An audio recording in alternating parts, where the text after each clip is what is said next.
Hello students, आज हम gene विनिमय जिसे आप क्रॉसिंग ओवर भी कहते हैं उसके बारे में पढ़ेंगे। जीन विनिमय, इससे पहले आपने सहलग्न जीन्स के बारे में पढ़ा था। सहलग्न जीन्स वो होते हैं जो एक ही गुणसूत्र पर पाए जाते हैं और वंशागत होकर एक पीढ़ी से दूसरी पीढ़ी में जाते हैं। और जो जीन विनिमय होता है वो सहलग्न जो गुणसूत्र पर पाए जाते हैं कि गुणसूत्र पर उनका अलग होना या उनका पृथक होना जीन विनिमय कहलाता है। सहलग्न जीन का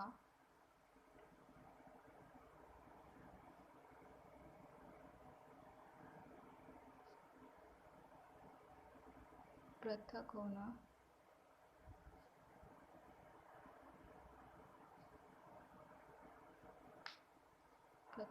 ही जीन विनिमय है। मतलब जो कि एक ही गुणसूत्र पर पाए जा रहे थे सहलग्न जीन और वंशागत होकर एक पीढ़ी से दूसरी पीढ़ी में जा रहे थे, उन सहलग्न जीन्स का पृथक होना ही जीन विनिमय है।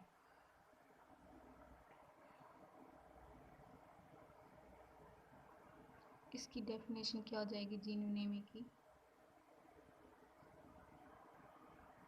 समजात गुणसूत्र,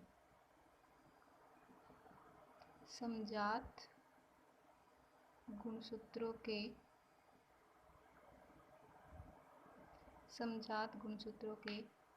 असमजात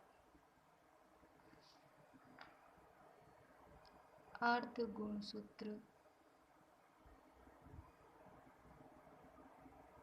के मध्य खंडों का आदान प्रदान ही जीन विनिमय है। मतलब कि समजात गुणसूत्रों के असमजात अर्ध गुणसूत्र के मध्य खंडों का आदान प्रदान ही जीन विनिमय है। जैसे कि ये समजात गुणसूत्र है,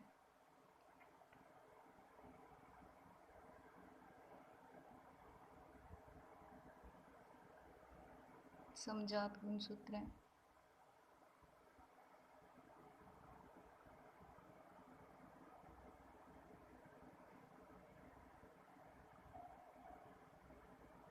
ये गुणसूत्र किसके द्वारा जुड़े रहते हैं? सेंट्रोमियर। इस वाले गुणसूत्र बिंदु को सेंट्रोमियर कहते हैं। ये भी समजात गुणसूत्र है।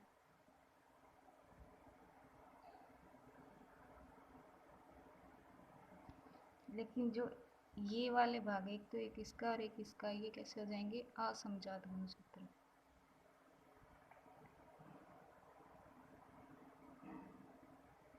आपने डेफिनेशन दी समजात गुणसूत्रों के असमजात अर्ध गुणसूत्रों के मध्य खंडों का आदान प्रदान। जैसे कि अभी आपने ये वाले समजात गुणसूत्र है, ये वाले समजात गुणसूत्र, लेकिन इसका ये वाला भाग और इसका ये वाला दोनों असमजात होगी। एक इसका पार्ट है आधा भाग, एक इसका पार्ट है आधा भाग, तो असमजात गुणसूत्र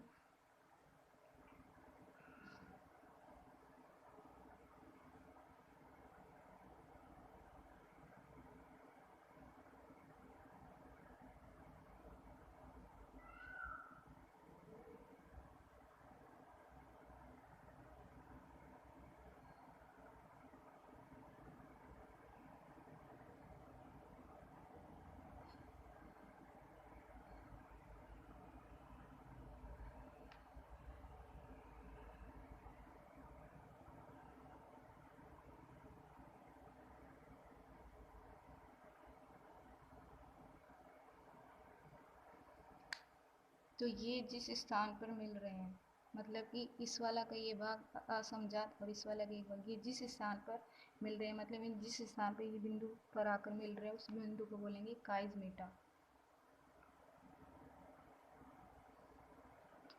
दो असमजात गुणसूत्र जिस बिंदु पर मिलते हैं उस बिंदु को बोलते हैं आप काइज मेटा। काइज मेटा में जीन विनिमय होता है, मतलब कि दोनों गुणसूत्रों का आदान प्रदान होता है।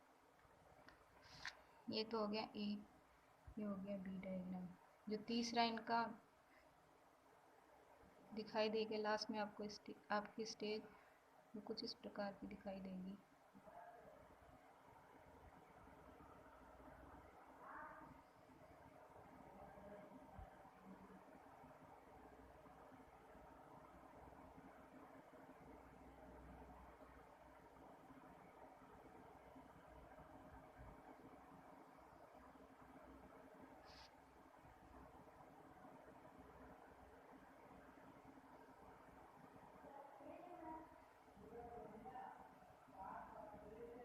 गुणसूत्र के खंडों का आदान प्रदान, मतलब कि दो असमजात गुणसूत्र थे, इस दोनों के खंड थे, इनमें जब क्रॉसिंग ओवर होता है तो क्रॉसिंग ओवर जिस बिंदु पर होता है उस बिंदु को बोलते हैं काइज मेटा।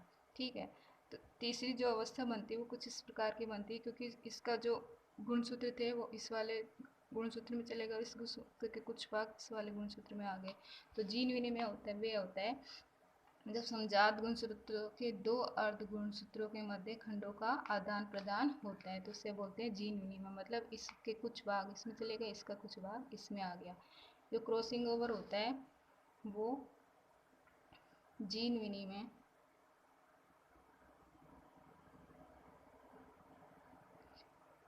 पैकाइटिन अवस्था में होता है।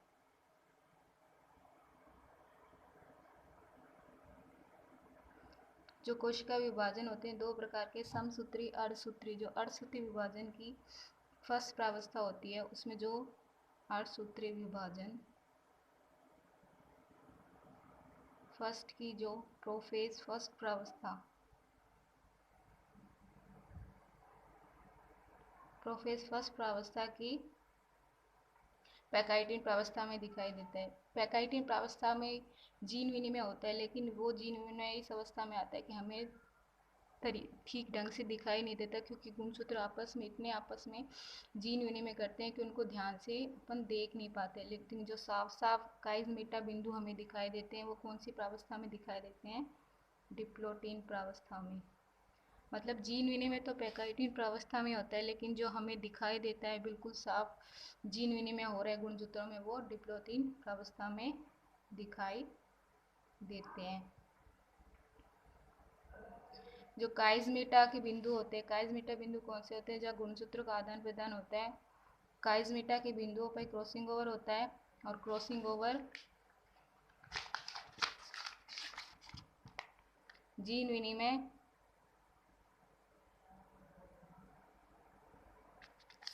सिंगल डबल मल्टीपल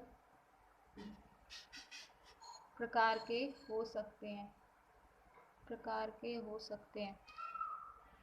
मतलब कि एकल भी हो सकते हैं, डबल भी हो सकते हैं, एकल भी होते हैं, दोहरे भी हो सकते हैं, बहु भी हो सकते हैं। जो काइज मेटा संख्या होती है, मतलब कि जो काइज मेटा की संख्या होती है ना, इस पर जो जो जीन विनिमय है सिंगल डबल मल्टीपल, वो किस पर निर्भर करता है? काइज मेटा की संख्या पर।